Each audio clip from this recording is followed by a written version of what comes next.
This is Jeremy Wentworth-Stanley. I'm the fellow who has a hyphen in my name. The hyphen is silent, but I am anything but that. This is Jeremy Wentworth-Stanley. I'm the author, creator, designer of Respectonomics.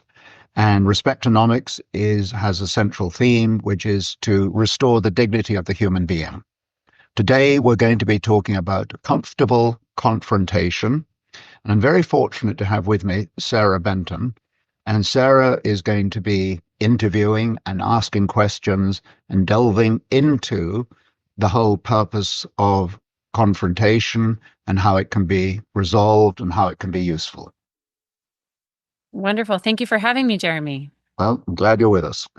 Thank you. Thank you. If you don't want to tell the listeners something about you that I think brings almost a central issue to the table. You come from what I would call a technocratic background, that you have a very technical understanding of human resources, all the tools that are available and so on. My approach is far more from I call it respectonomical point of view, which is bringing together the body, the mind, and the spirit. And I think that the two of us actually are like railway tracks, that we bring to people what they both need. Both tracks need to be working. You need the technicals, which is your baby. We need the other side, which is the power of the human being and how those two can be brought together. And frankly, to a world that does not need the level, intensity of conflict and division that we have today. Absolutely. And what a fabulous introduction. So as you mentioned today, our episode is going to be diving into the art of comfortable confrontation, how to approach difficult situations, recognizing the symptoms and tackling problems head on. We'll also explore the uncomfortable truth of facing our own behavior, especially self-sabotage, and why involving a third party can sometimes be the best move. And finally, I think we're going to look at unpacking how to navigate and embrace different perspectives to validate the best outcomes. Okay, where do you want to start? I'm sure you want to start because we're talking about confrontation. I'm sure the date is I am always right. Wait, you're always right or I'm always right? Oh, no, I. No, I got it straight the first time. Okay, I was just checking. Perfect. So, why don't we delve in? And who knows, we may end up with a part. We may end up with a part 1 and a part 2. I think depending on our time here that we'll do that, and I think we'll try and, if you will, this episode, this paragraph, I think should be sort of half an hour long, and I would like our listeners to be able to come back to us and comment, and to share, and frankly, to do more than anything, to start moving this up the corporate and political ladder, because the changes that are necessary have to start at the top. The multitude is probably behind us. I think we know that. But what we need is the impetus that would come from someone who's proverbially at the top of the tree that can actually pull the levers and make these changes. Absolutely. Absolutely. So on that, let's talk about confronting. We were going to look at talking about situations, symptoms, and problems. In terms of situation, how do you balance addressing situations directly without escalating tension or conflict? Well, let's go back to what the Romans would have said under the word of confrontation, because the word confrontation is from the Latin. You knew I would know that. Of course. Of course. But the Latin for confrontation is con, which means together. That's where the 2 people, 3 people come together or more. But the front is, in fact, meaning your forehead. So when we have what we call confrontation, the essence of it is 2 heads that are close together. And that's a very important thing, because if you think about it, putting 2 heads close together isn't necessarily a comfortable place to be. If you do you remember as a child when you were playing in the yard and you hit your head on the other person's head? It was a painful exercise. Absolutely. In fact, your son plays NFL, I believe, and the hope is NFL. No. He must play American. Well, he is. But seriously, he would be very aware of the dangers of what can happen to your head if it's not properly protected. So when we go into a world of confrontation, we need to go in there in a sense of protection, first of all. We're not going in there to bash one head against another. And it's very unfortunate because the word confrontation has almost got a psychological onomatopoeia to it. It sounds ugly. It sounds like we're going to bash each other up. It sounds like, and I jokingly said, I'm right. It's got all of that written all over it, my point of view over yours. And I think from a starting gate, that's an ugly starting gate. The first thing I want to say about confrontation is I think its purpose and its intent of bringing two people together is in fact restoration. It's a restoring the dignity of the other person. And I guess you talk about the sort of the tensions and moving it up the ladder and the escalations and so on. I think a lot of the confrontation starts within ourselves. In other words, if I am ill at ease with myself, it's pretty easy for me to take it out on you. It's almost like a logical train track. I'm not happy. I've got a toothache. I'm going to take it out on you. So I think there are two things we want to think about. One is that in reassuring ourselves, giving ourselves back our own confidence, giving ourselves our self-worth, it's no accident that Respectonomics stands for restoring the dignity of the human being. If I don't have that dignity and that sense of self-worth, it's very hard for me to entertain and to engage constructively with anybody who wants to share an opinion. Absolutely. And I'm not attacking. Sorry. I was going to say, and in turn, on the flip side of that, it's also being open to feedback when you're in confrontation as well. Right? Let's talk about being open to feedback, because I think that's a critical issue. And that is, if, for example, you say to me, and as you have said to me, the lighting needs to be this, that, your tie needs to be whatever, those are useful feedbacks. And I think what we all need to come back to the table with is the feedback is to serve the greater purpose. The greater purpose is not me. The greater purpose is not Sarah. The greater purpose is, in our case, the dignity of the human being. So if you can say to me, somebody can say to me, hey, this is a better way to go, or here's another approach. It's not a question of me not taking the feedback. It's a question of me embracing these new ideas. But I think there are two. Right. There are two parts to that. Sorry, there were two? Well, two parts. I'm thinking, first of all, there's my own inner sense of self-worth, comfort, and so on. If I have that, I'm much more likely amenable to what you want to say that I would change. And then the other thing is this, right, that if we have intentionally a higher cause, a higher reason to be engaging in this, if it was the corporate world, for heaven's sake, you would think in terms of how can we make lives more productive? How can we make lives more innovative? How can we bring people to work that they want to be at work? These are the things that matter. And if they matter, then the feedback isn't really feedback in a confrontational sense. It's a nutrient and beautifully powerful. And there's two parts to that. There's on the receiving side, as you've mentioned, you need to be open and receptive to receiving the feedback. Yeah. And then in turn, the individual or the group or the party that is delivering the feedback needs to be mindful in terms of the nature of the delivery as well. Right. And I think therein lies an interesting problem. We talk about the word confrontation, and I think we've already explored that it can be an ugly word. I think we're both agreeing, no. It is not an ugly word. It's a comfortable word. It's an enjoyable word. It's a building word if we approach it properly. I think we're agreed. Yeah. But I'm giving you a bit of a sales insight into it.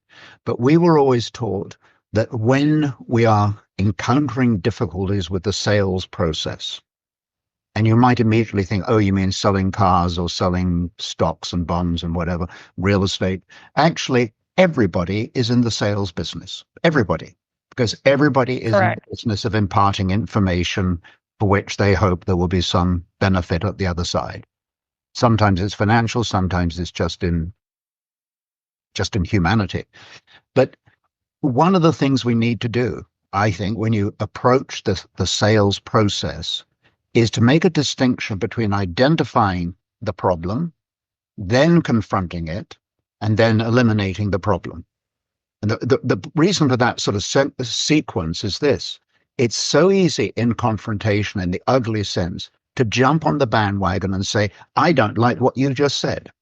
I think you're wrong. Mm-hmm. You haven't thought this through. I have. All of those things.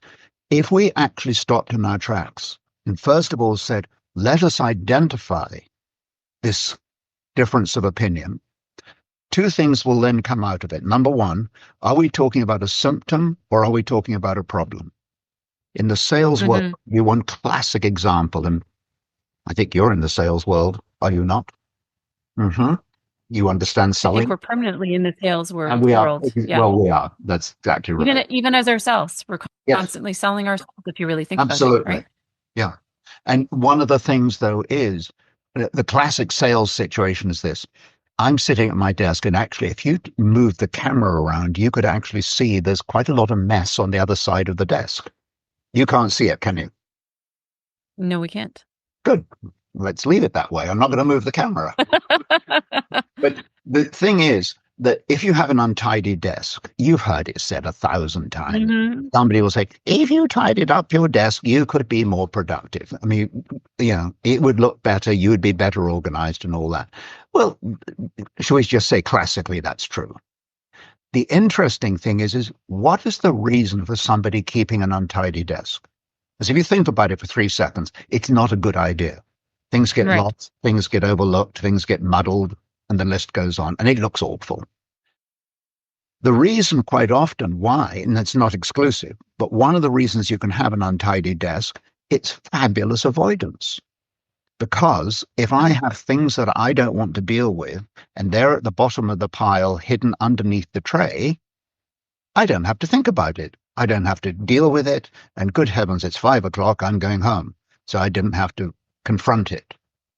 So one of the things there is, what is the reason in that instance of the untidy desk? And the answer might be fear of rejection. It might be fear of failure. It might be fear of looking stupid. It can be a combination of fears, and each one of us has fears that, frankly, we work with. They work with us differently, different grades, different shades, different times. You can have some days when rejection just doesn't come onto your agenda. The next day it can be everything. So why? Oh, sorry. Go on, please. Well, I was going to say, why do you think this day and age that our automatic reaction to feedback is negative? It's almost instantaneous. Well, first of all, because I think I think the quick answer to that, here I am trying to give you a quick answer instead of that probably more cautious, let me think about that. And I think our listeners need to know something. It's very interesting. You and I having a conversation that is, for all practical purposes, spontaneous. It's designed to be, here it is, here are the cooking ingredients. We're trying to put them together. You're adding more salt. I'm adding more pepper. Let's see what we come up with. Right. To answer your point, though, about what is it that gives people this almost spontaneous, how dare you talk to me like that kind of approach? I think that's what you're talking about. I think, first of all, is failing to identify the symptom and the problem.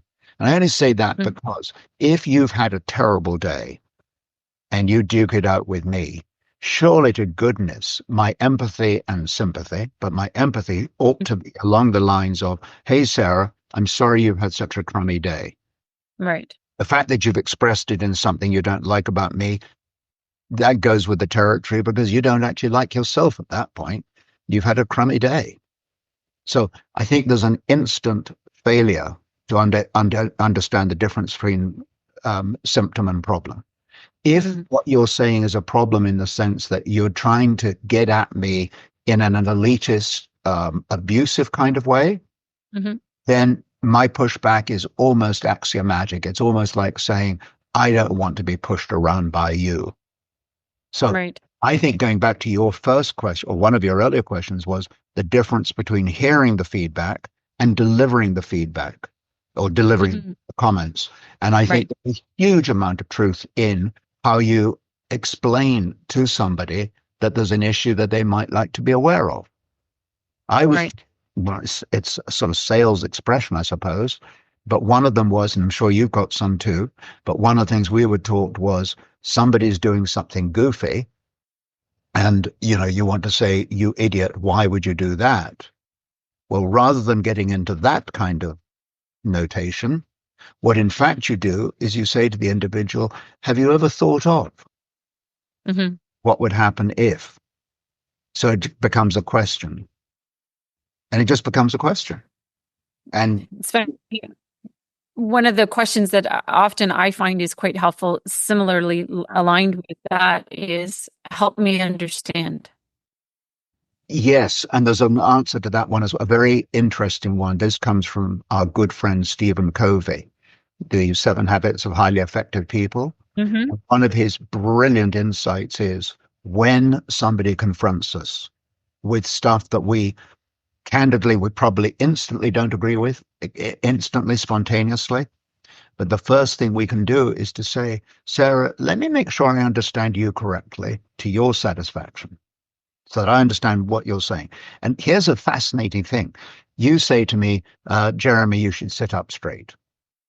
And I get all antsy and I am sitting up straight. Okay. That's the confrontation. But the easier and more effective answer is, Sarah, let me make sure I understand you correctly. You're saying that for the purposes of this interview, I should be sitting up straighter and better. When I say that to you and repeat back what you have said, Hmm. I believe the figure is 95%. 95% of the time, you will say to me, that's not quite what I meant. And if it is what you Hmm. meant, that's fine. Now we've got ground that we can work with. But when you say, well, that's not Right. what I meant, because hearing it back, and you talk about feedback, hearing it Hmm. back doesn't sound the same as the way you delivered it. And if it does, Correct. and you're comfortable with that, well, that's fine. But it is a very good technique to repeat back to their satisfaction. And the other thing is that when somebody is in full blown, you've got the charging rhinoceros coming right at you. And I think one of my favorite answers to that is, they say, you failed to do this, that, and the other. And it's almost hilarious, the question, but it's, may I quote you? And you've never seen people back out more quickly Mm. in your life I because was going to say, I think that's an instant put somebody on the defensive, it does. almost. Automatically, Yeah. because I mean, if you said to me now, Jeremy, may I quote you? My correct response, I believe, and from my heart is, yes, you may. I would like this word to be out there. I'm not saying it's perfect. And we've talked about getting feedback ourselves. But what I am saying is, yeah, I want to be quoted. I am confident in my territory. I'm confident in my opinions. I'm Right. confident in the process. But when somebody's shooting, cannon at you, may I quote you? Hmm. Surprisingly effective. Do you find in confrontation that people can be reserved or cautious in what they're sharing? So they may not necessarily be authentic in what they're sharing in regards to the confrontation out of fear of, similar to what you've just said, may I quote you, Yeah. it coming back on them? Do you find that people are authentic, or is there a challenge in being authentic? I think there's a great challenge in being authentic, and this comes back to a central theme of the dignity of oneself. When you're comfortable with yourself, when you believe in yourself, and I know those sound like almost trite words because we were always brought up to believe in yourself and to know yourself better. You were brought up on all of that. And the teacher told you, your parents told you, we've all got that down our necks. But the truth of the matter is, a lot of us do have the sort of those nasty little demons and goblins tearing around inside us. And they make it very difficult to be forthright in all of our opinions because we Mhm. start feeling guilt and we start getting all screwed up. So I think one of the most important things is to almost to wipe the slate clean and give oneself back the opportunity to recognize one's own self-worth. I think recognizing the self-worth of the individual is absolutely essential to us being able to have good debate. It's so Absolutely. hard to have the truth out if you don't feel truthful about yourself. And actually, along those lines of sort of what we've sort of segued into here, how do we recognize patterns of self-sabotage in ourselves or in our own behavior? Because that would, Self-sabotage is, I mean, well, I say to you, and I think incorrectly, I call it the sales process. And you're saying, well, actually, Jeremy, we're all in the sales process. It's part of our life. right. So self-sabotage is a cruel, cruel animal because what it does is it basically says, I am not worthy. I am not good enough. I feel guilty and all that stuff. And our behavior is then modified, influenced by those very emotions. So I think when we talked about identifying symptoms and problems earlier, I think one of the most important parts to this puzzle is to start recognizing when you don't feel very good about yourself. Just be straightforward about it. You know, I don't feel very good about myself. So let's take a look at what do we do to get ourselves feeling better about ourselves. And we experience as human beings, we have three, what I call components of fear. Because if you think about it, what you've asked me is, why are you frightened of telling the truth? What is the fear that's holding me back? Well, one fear is when I've got a charging rhinoceros, I actually like to get out of the way. That's just my human, what do you call it? Flee and flight, or flight and flee? What do you call that? Yes, fight or flight. Yeah. So you do, you know, and if you saw a hyena racing at you, you wouldn't be too swift to say, I'm on my way. Right. So we've got that kind of fear, and I'm not talking about that. Then there's the other kind of fear, which I believe is called a primary fear. And I don't know if you've got any primary fears. I do. I think we all do. Okay, well, let me tell you mine because mine's bigger than yours. I am absolutely scared, how are you, of snakes. They terrify me. And I remember when I was, oh gosh, 5 or 6 years old, walking through this beautiful garden near Cambridge in England. Beautiful garden. And there were this great big flagstone steps. And there was a snake. I have never run so fast in my life. Isn't it extraordinary? Here I am, 70 years later, practically, remembering it to the T. So those fears are very intense. They're very personal, meaning you can't really explain them. They're DNA'd. Right. And frankly, those fears, they need intense therapy to unwind. I can't unwind my fear of snakes on my own. I can't go and buy a snake book that says snakes are lovely. Right. Won't do the job. Won't suffice. No. And you have primary fears too, do you? I do. Actually, ironically, mine have 8 legs. They are spiders. Oh, you're what do they call you? An acrophobic? Arachnophobia. Mm-hmm. Yes. Yes. Okay. And there you go. And I mean, it's not rational. And that's got nothing to do with it, by the way. But in your gut, your heart, your being, no thank you. Right. So, but the secondary fears, which is the ones I want to address now, because you've asked me about how do you actually authentically express an opinion? And I think we're both right in saying you express your opinion. Everybody would say there's better ways to express it. Of course there are. If you've got good command of the English language, you can probably express it better than if you can't, at a rough guess. But the truth of the matter is we still need to be able to reflect the truth because we feel okay about ourselves. And there are 4 fears that we all experience in one degree or intensity. We all do. And they, as I say, they can be sometimes in the morning and sometimes in the evening and sometimes the worst ones, the middle of the night. Have you ever had those horrible fears in the middle of the night? Totally irrational, but you wake up. And I'm not talking about you heard a nasty noise or something or a leaking roof. You're talking about something within you that just scares you. Right. Yeah. And there are 4 fears. There's the fear of, the classic, of course, is fear of rejection. To be rejected. There's fear of failure. You may remember as a child, which is where a lot of this stems from, when you failed, everybody descended on you.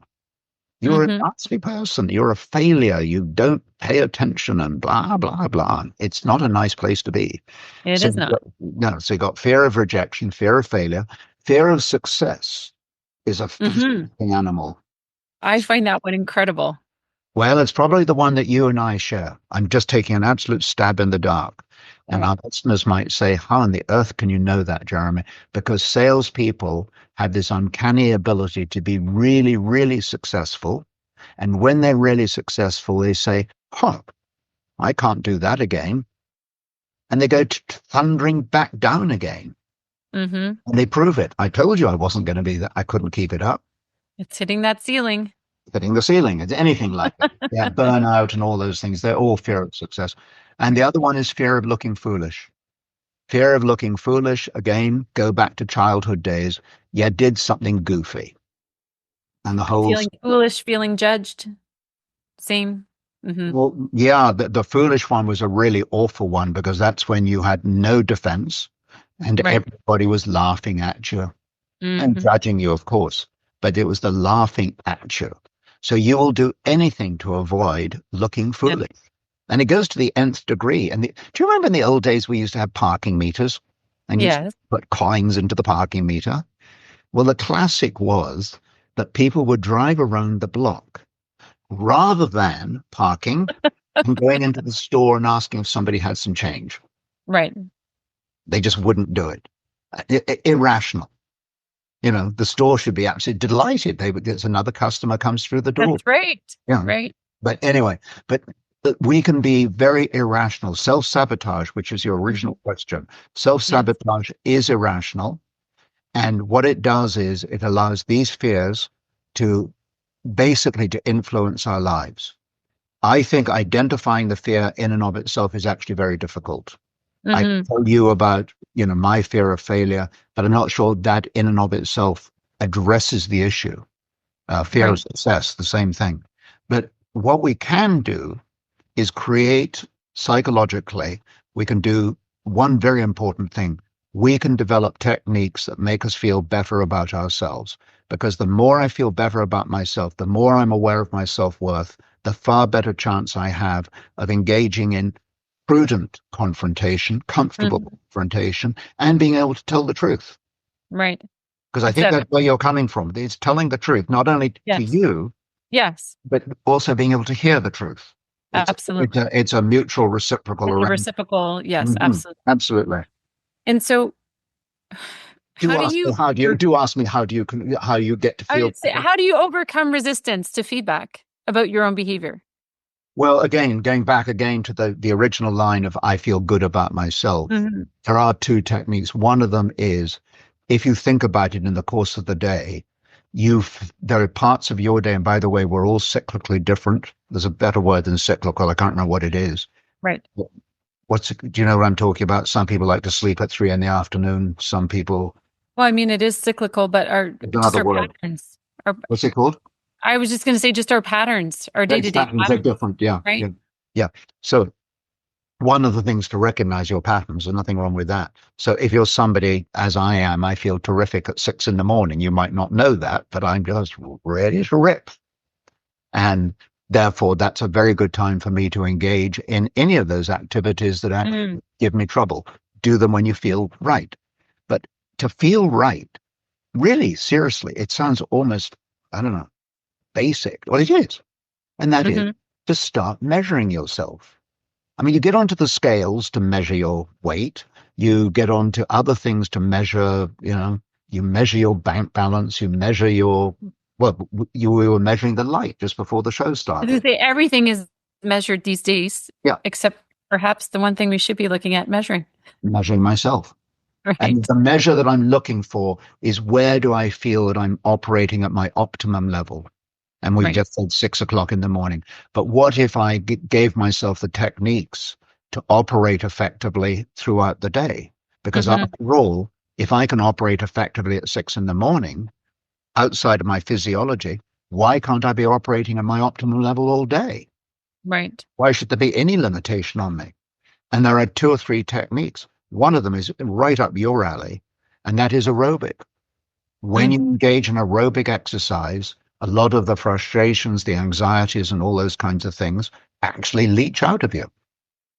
So they perspire out of you, but whatever it is they come out of you, they do.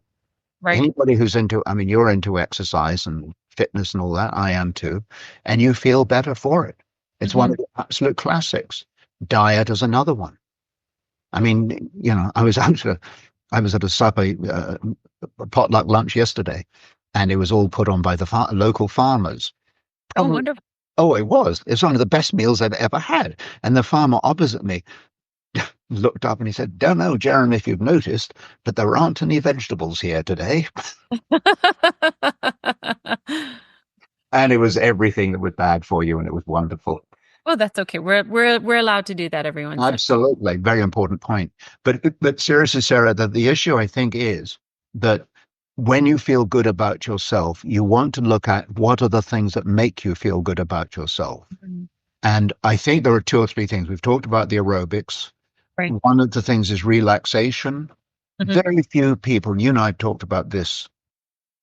Relaxation is a huge part of our lives that is missed.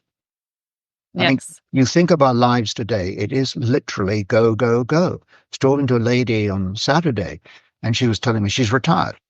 She really is retired, lives in Collingwood, everything's right. And she says her life is out of order. She's just Mhm. so much going on. And if you talk to the average joker, they all tell you the same thing. It's not news. It's funny because I think society is shifted to the point where it's almost, if you're not that busy, or you have something Yeah. scheduled all the time, or even when you think of No. from a personal or family perspective, having your kids organized in something all the time, that means you're not successful, or you're not doing things well, Yeah. or you're not providing the appropriate things to your family, your kids, or to yourself. Yeah. And I think it's actually, you look at different societies around the world, and they're actually the reverse and seem to be healthier. Look at the siesta. Exactly. Everybody That's should. fiesta. Ernest Hemingway found that out. He loved it. Mhm. But no, but Right. the thing is, if you look at the physiology of your body, your heart operates on beep, rest, beep, rest. Right. I mean, half the time your heart is, I think it's half the time your heart is at rest. Mhm. Well, doesn't that have a message that Right. we should engage in rest? But one of the things that's very difficult is, first of all, you're absolutely right, and that is people expect you to be busy, and then you get onto this ridiculous guilt trip of I'm not being busy, therefore I must be doing something wrong. That is That's certainly something I personally struggle with. same here, Mhm. same here. So I'm very fortunate. I have, as you know, this office in the barn, and it's my hideaway, and I can be here and actually do nothing. And it's a wonderful, when I think of it, it's a wonderful place to rest.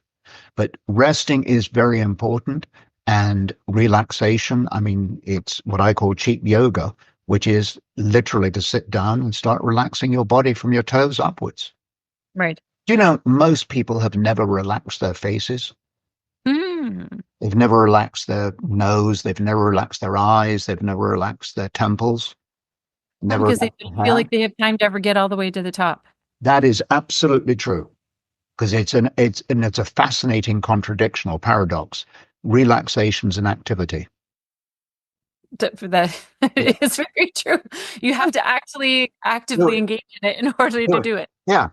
And it's a powerful, powerful tool. So we've got the aerobic, we've got the relaxation. And the other thing is, and this is the last we'll talk about this part of the puzzle, but Okay. you know, one of the things is almost a forgotten art. Anthropologically, what did the caveman or cavewoman do? Seriously, the caveman, Neanderthal, and all those people, what did they actually do? We know they grunted, and that's how they had communication. And which, by the way, is part again of this puzzle. I wasn't really thinking of this, but one of the problems is when people are not talking with one another in the normal conversational Yep. context, it's a huge problem. Mm-hmm. Because people are losing the art of conversation. How many Oh, times have you seen a young person, I say young person, any person, and they just can't talk?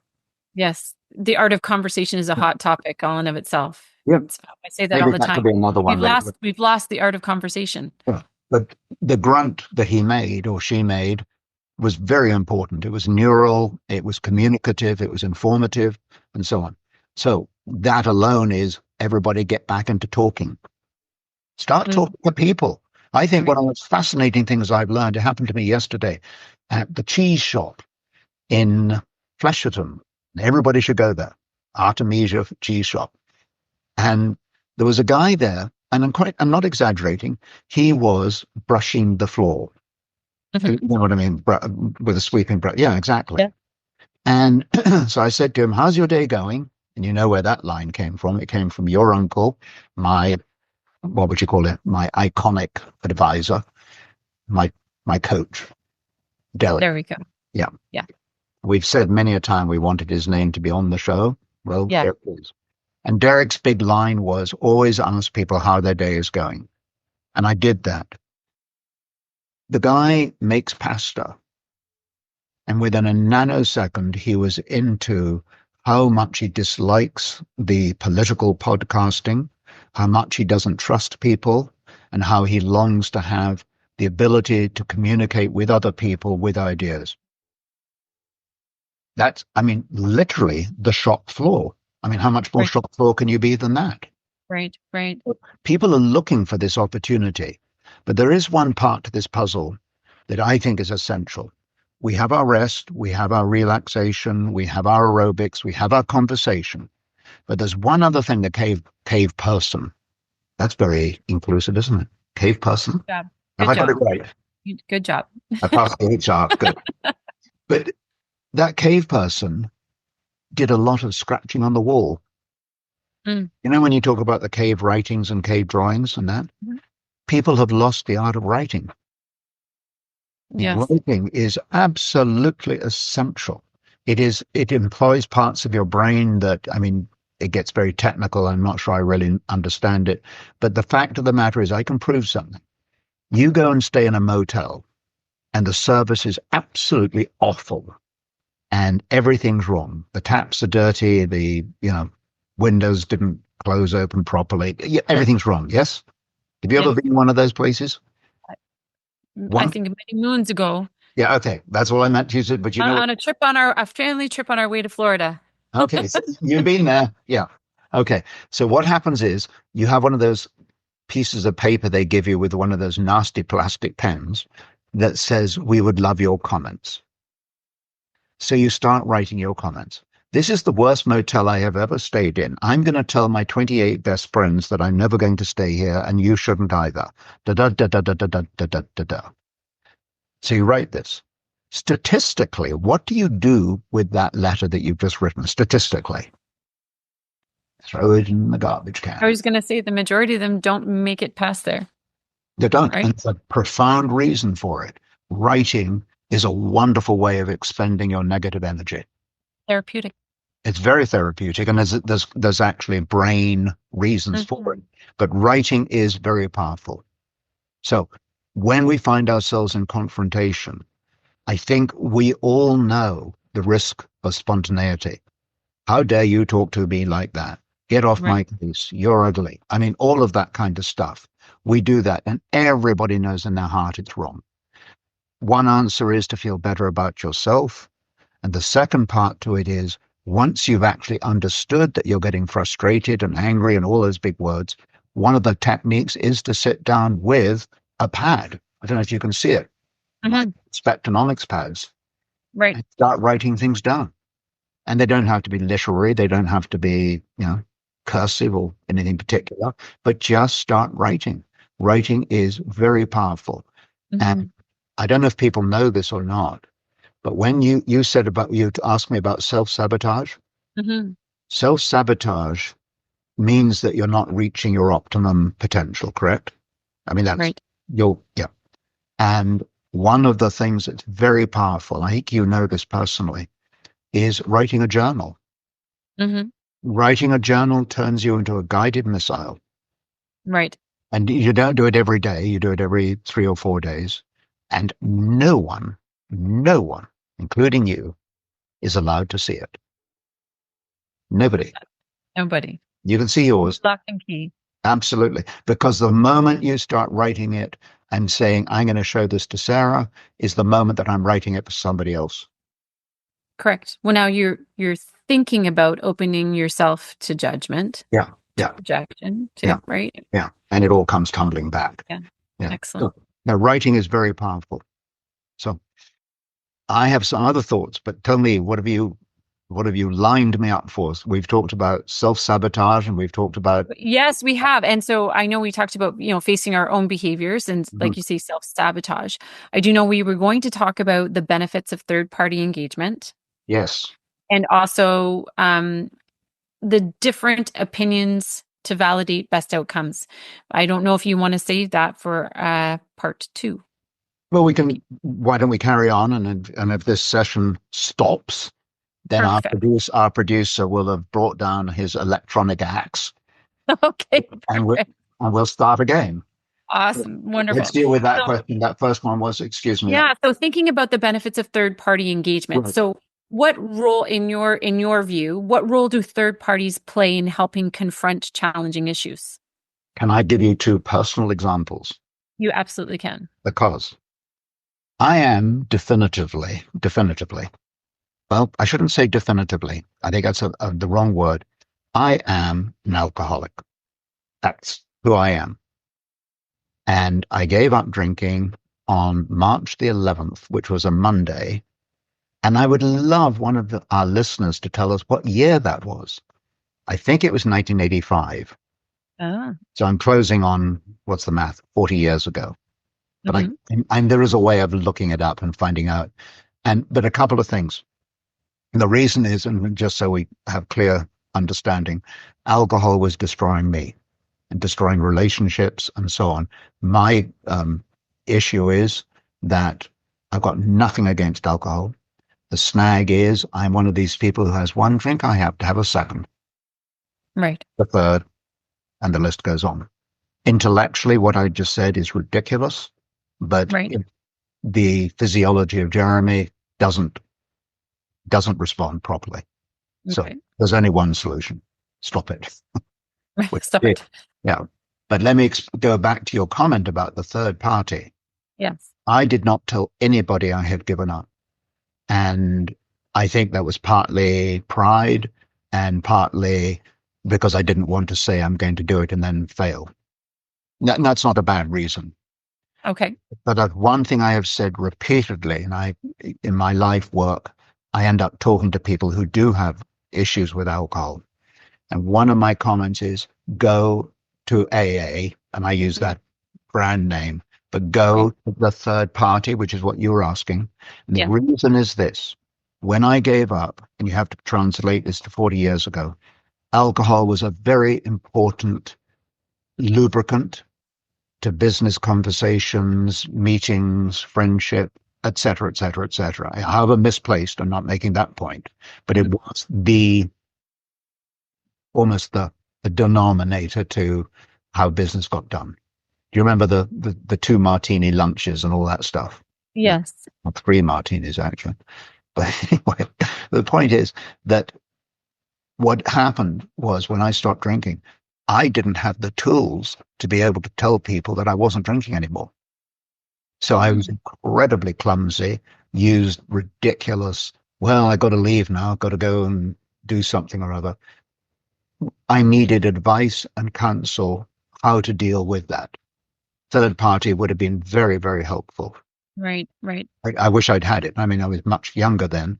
Now I can handle it, A, more easily, but B, also now the culture has changed. If I tell Yeah. people today I don't drink, frankly, most people say, good for you. Right. An Right. accolade to it. In those days, it was the opposite. It was, why don't you like us any longer? Yes. Yes. So Yeah. that's where I could use it. The other one is more current. And that is, as you know, I live on a farm. Mm-hmm. And as you know, one of my joys in life is driving the tractor. I want to impress you. I was out blowing snow at 10 o'clock last night. Oh dear.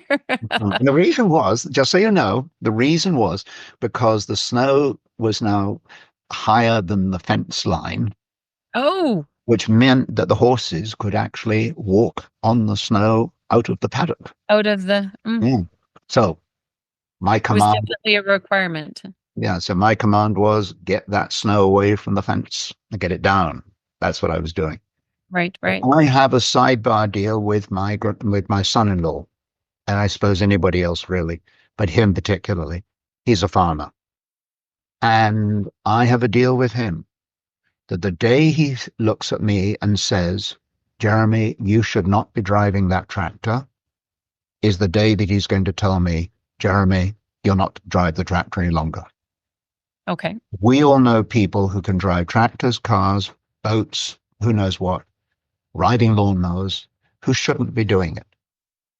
And there's no mechanism to what you might call stop it other than stealing the keys and all those confrontational things. Mm-hmm.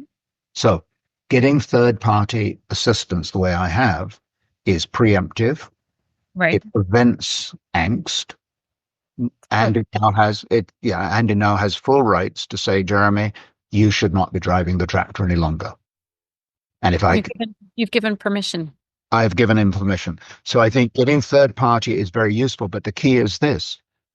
A lot of people, and I'll start with me, but a lot of people don't actually know when they've lost that edge, that skill, that reflex, whatever it is you need. They don't actually, and that's where third party intervention, I think, is very helpful. That happens to be driving a tractor. What about third party, though, when we think in terms of therapists and people like that? I think the logic is identical. They can see things that we can't see in ourselves. Right. Yes. Give us the tools to deal with them. We're all made of all these foibles. We've all got things we wish we hadn't done or we had done more of, et cetera, et cetera. But having that ability to go to a therapist, I think men particularly need to listen to this. Men are shockers at, I don't need any help. Right. It's not so much whether I need the help as much as I need the disclosure. Mm-hmm. If I'm being told, hey, this is what you're actually doing, if you expect something from me and I'm not delivering, you may not know how to reflect that to me. I may not understand I'm not delivering to you, but the therapist can say, do you realize what Sarah wants from you is you to shut up on these conversations and let her do the talking. I can't imagine. I can't imagine that either. Completely different perspective, right? Yeah, but it is. And there's nothing judgmental about that. Right. It's a totally reasonable point. And Absolutely. having somebody that doesn't have an emotional involvement with you, I think is very healthy to do that. And I think we should encourage each other. That's maybe the point. Go for it.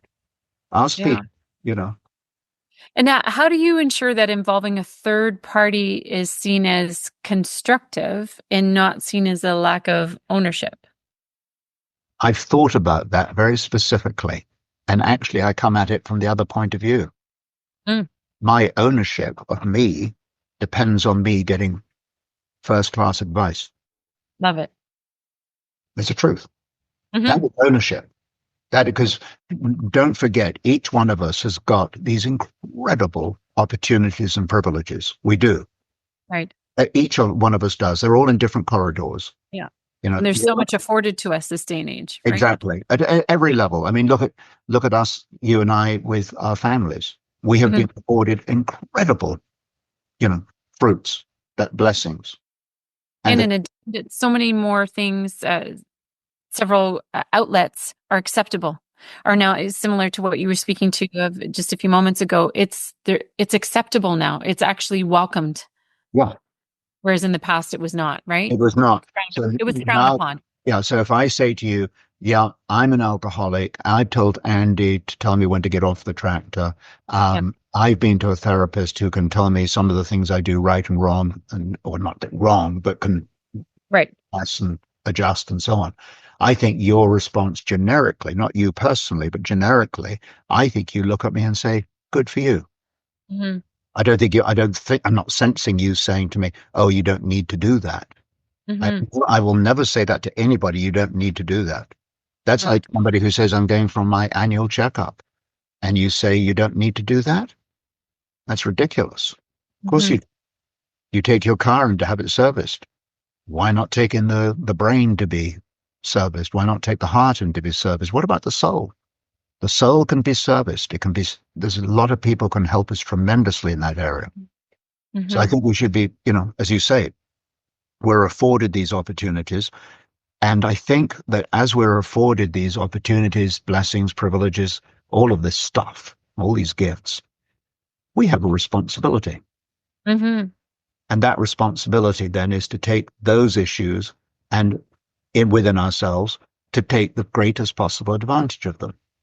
And when we do that, that is when we restore our dignity, which, as I recall, is the purpose of Respectonomics. It's a nice circle. And the wonderful thing about that is it can be applied to us as individuals, but then you can extend that and you can impart that into organizations and cultures.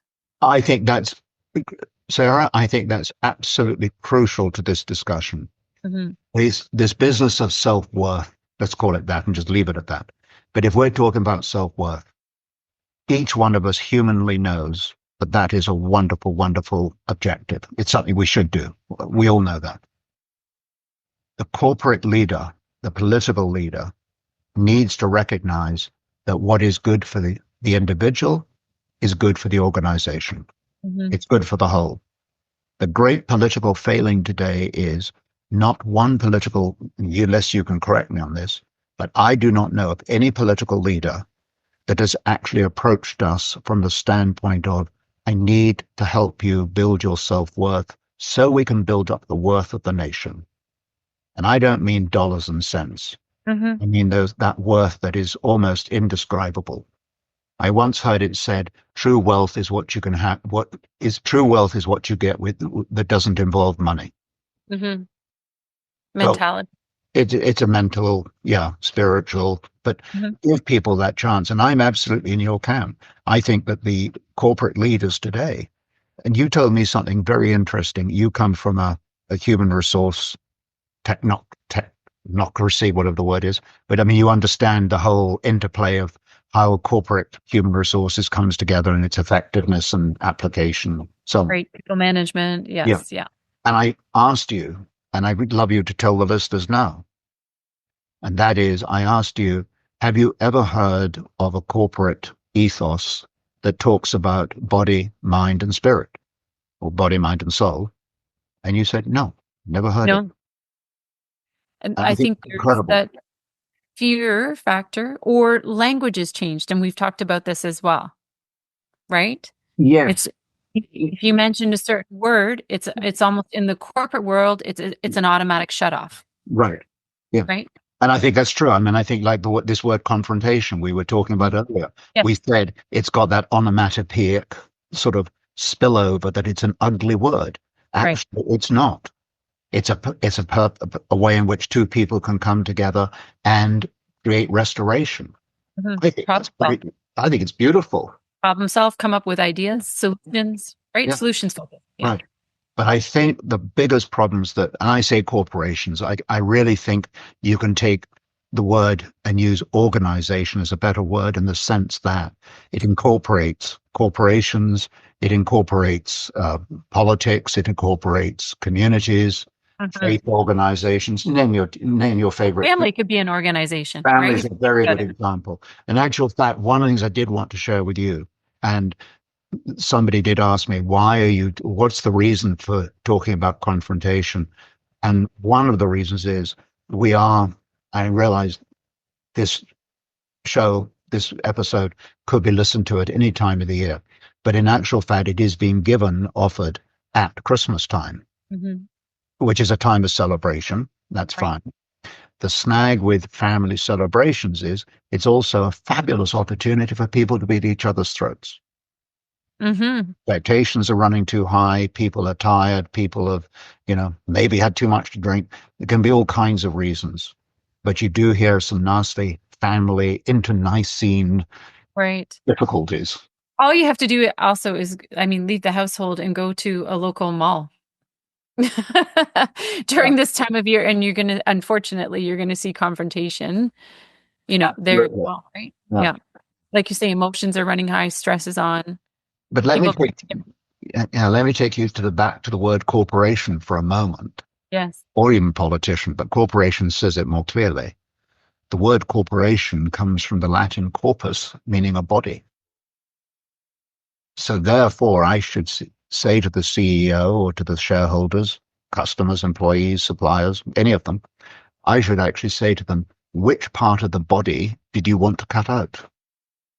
Do you want to cut out the body, the legs? Do you want to cut out the mind? Do you want to cut out the soul? Because anytime you cut off a part of a body, the actual effectiveness of that body is diminished. It's rationally true.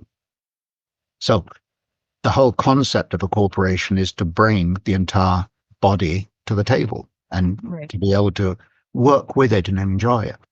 This isn't some sort of, putting people into a cocoon or into dungeons or anything. It's the complete opposite. It's to allow people to come out to be themselves.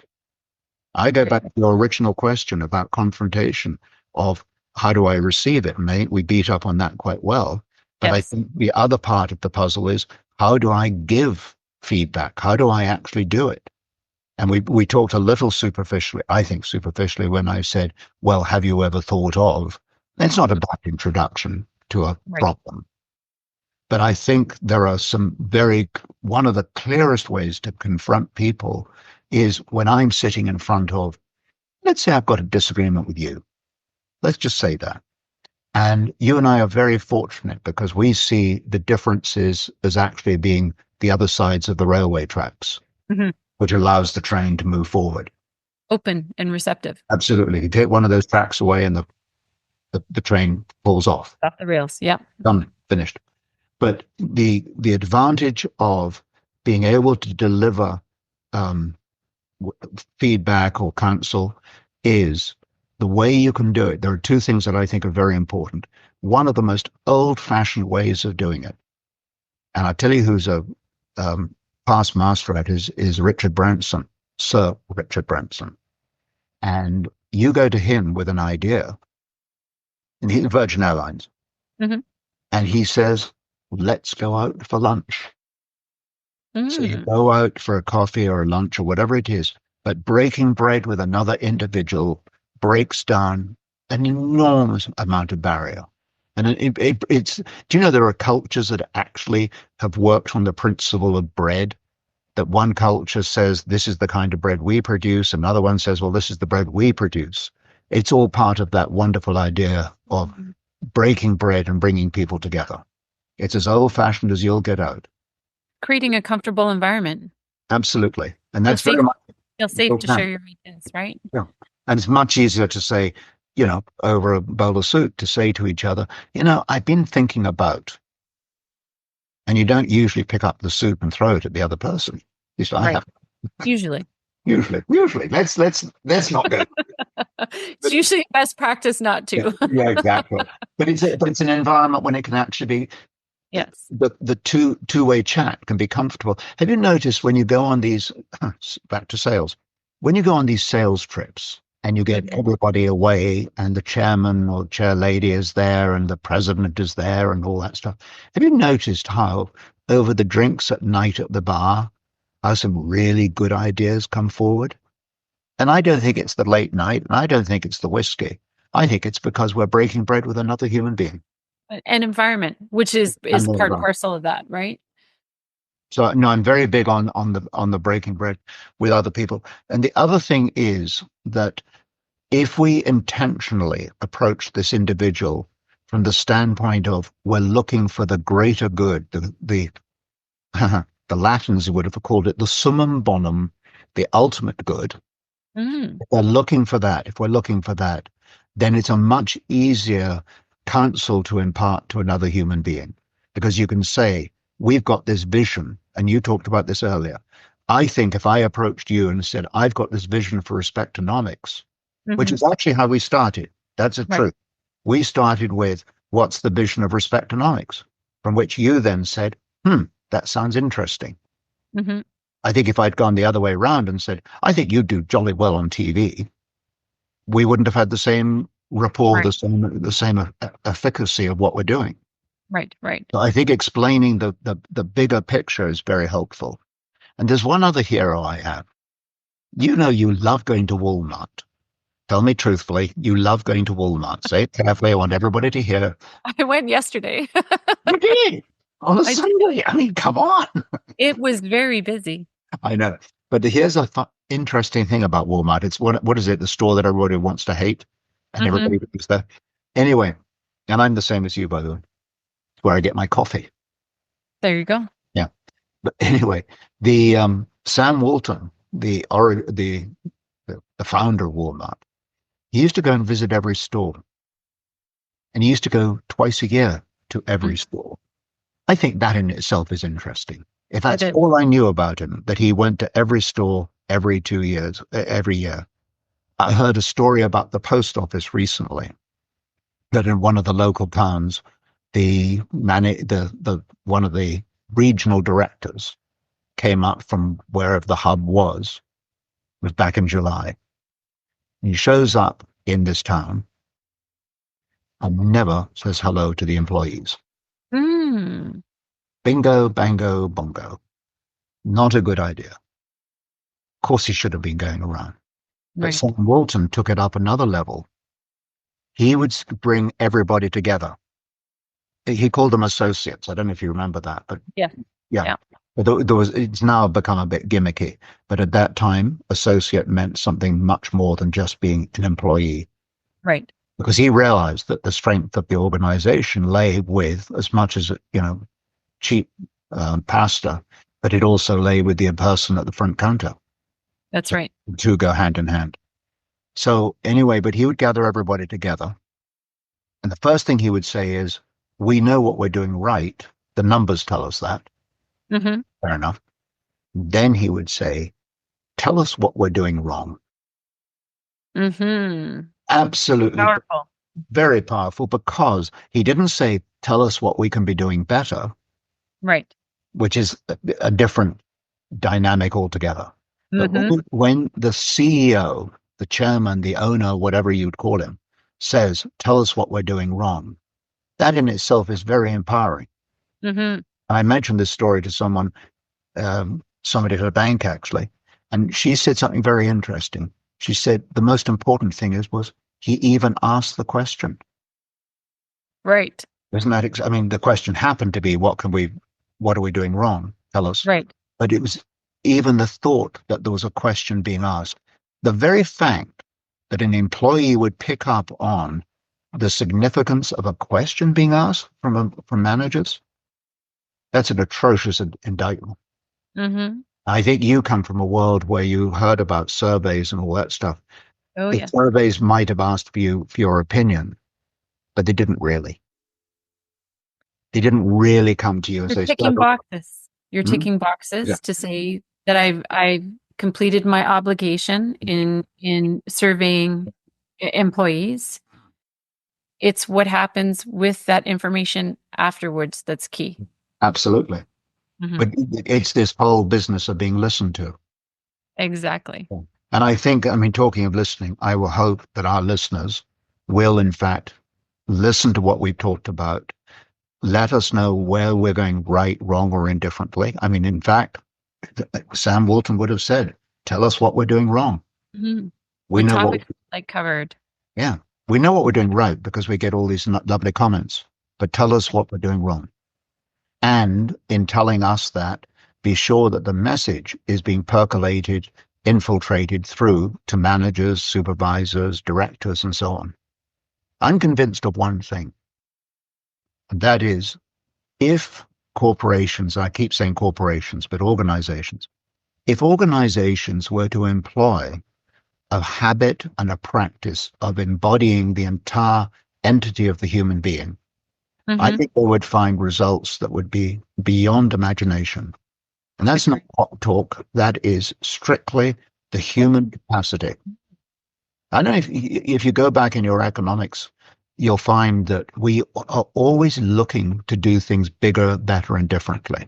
Mm-hmm. I mean, as much as we all hate AI or think about AI with trepidation and all that, the truth is AI's marching orders are, can we do things more productively, more inexpensively with fewer people? That's what it's trying to do. And people get shocked by that and say, oh, but you're taking out the human being. We've been doing that since .0. In the caveman, I go back to the caveman, but, when the Stone Age guy was there digging around, putting in his seeds and whatever, then came the plow. And he would look up and say, well, in that case, I don't need you 10 guys to be digging around with your fingers any longer. And then people say, but that's awful. Well, no, it's not awful, because those 10 people that were digging with their fingers are now the people who are designing the tractor or designing something else. So we always find ourselves getting into different applications, different technologies. You don't look at it as a replacement and look at it as a tool and a resource. Absolutely. Yeah. And that's going to be my last comment, unless you've got some more questions. Do you have some more questions that you've got? I had one last question for you. Okay, then please. Because I really like this one. So how do you foster a culture of open dialogue to encourage diverse perspectives while problem solving? Well, on the diverse perspectives, I want to go to one card that was given to me, which I have found to be very, very valuable. When we started Respectonomics, the approach was to restore the dignity of the human being. Fine.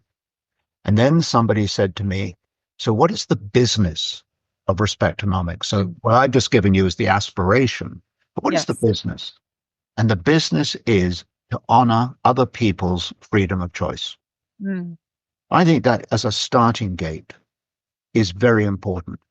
How many times have you in your corporate life world, even family for that matter, I can certainly talk to my British upbringing on this one, where the question, I would say I want to do something or other. And the question that came back to that was, well, why would you want to do that? It was confrontational in the nasty sense. It was negative. It was abusive and so on. I think honoring other people's freedom of choice is a brilliant start. I think the second part that comes with the puzzle is the human being has two dimensions that I think we need to emphasize. The first one is the human being has these incredible capacities that we need to respect. And that sounds a little bit, well, that's obvious. It almost sounds like pablum. The truth of the matter is every organization needs to think about how does that corporation engage me, Jeremy, in respect of my body, in respect of my mind, and in respect of my soul. And you might say, but surely, Jeremy, aren't we getting into that territory where the corporation just doesn't want to go? Well, if you go that route, that's, as I say, that's like saying, here's a human being, but you only get 2/3 of him or her. Right. That's just goofy. I do not mean that you have to get into the business of proselytizing or anything, but to respect the soul of a human being is, in fact, to respect something that is unique to the human being. No one else has got it. And by the way, yours is yours and mine is mine, and there the twain shall meet. Right. And I love the word that you incorporated into, which I think is key, is engage. Yeah. Right. Yeah. I think it's a very important word. I don't think I don't want, any employer, I don't want IBM saying to me, now we're going to give you, soul chat today. I don't want that. But I want them to understand that that is part of my physiology, part of who I am. Right. I want to go one other step with you that I don't think is often emphasized. Do you remember your Shakespeare? Somewhat. Okay, now you're on testing ground here. Uh-oh. Yeah. Hamlet? Okay. What is the most famous line from Hamlet? No. Can I get you on that? Can I get you? Can I score? It is yours. Okay, thank you. That's my feedback, is it? Over to you. Probably the most famous is to be or not to be. Yes. What is the question? Yeah. And the reason that question was so important in life is this. We talk of us as being human beings. If you're not being, then you're dead. Right. And if the individual is not given that full capacity to be, then what you end up is a lifeless human being. I think a lot of people today feel lifeless. I think they're treated lifelessly. I think in their places of work, they're treated as digits. They're treated as, automated point numbers and so on. And they're not whole. They're missing parts. What's that again? I said they're not whole. They're missing parts. They feel exactly. Like well, once you're not whole, there's not a thing in this world that if it isn't whole is going to work. mean, can you imagine going to your car and saying, today we'll only have 3 wheels on our car? Mm-hmm. Not a good idea. Well, and can you imagine feeling whole as an employee and what that means in terms of what you're contributing to a company and what you're also receiving if the leadership is whole as well? At this point, I rest my case. Mm-hmm. I do. Sarah, I think you've just nailed it. And I think this is a message for every corporate leader, every political leader. And I would like to see the leaders looking far more carefully at the genuine quality of their human being. There's one expression I don't like, and this is going to shock you because of your background Okay. training. I'm But being prepared. well, I'll tell you what it is. In economics, we talk about plant machinery and equipment. Mm-hmm. Then we talk about labor. We talk about all those things. And then the Keynes and all the other clever Malthus and all the other clever economists come along and start talking about your raw materials. So they talk about copper, lead, lumber, and zinc. Okay. Mm-hmm. We take all those things and we turn them into lamps and cars and stoves, et cetera, et cetera. So far, so good. So far, so good. Find it, I'm going to use the word distasteful to try and give it a sort of an accent, but I find it distasteful that the human being is referred to as a human resource in the same way that we apply it to copper, lead, lumber, or zinc. Mm-hmm. Those are gifts of the planet, no question Right. of them. We have them. But the gift of the human being runs far higher than that. Mm-hmm. And to equate copper and zinc as a resource with a human resource, I think is in and of itself a mistake. Mm. The human being is a being, unique and wonderful. And as you so rightly have pointed out, the wholeness of that individual, when it's reflected right the way through the organization, produces a wholeness that will give us results, frankly, beyond compare. Mm-hmm. Now I do rest my case. Wonderful chatting with you as always. You don't have any more questions? No, not today. I'm off the hook. You rested your case. I've rested my case. And You've Sarah, rested your- let's continue with these conversations. And let's also ask one thing. Let's ask our listeners or viewers, actually, because this is both video Yeah. and video.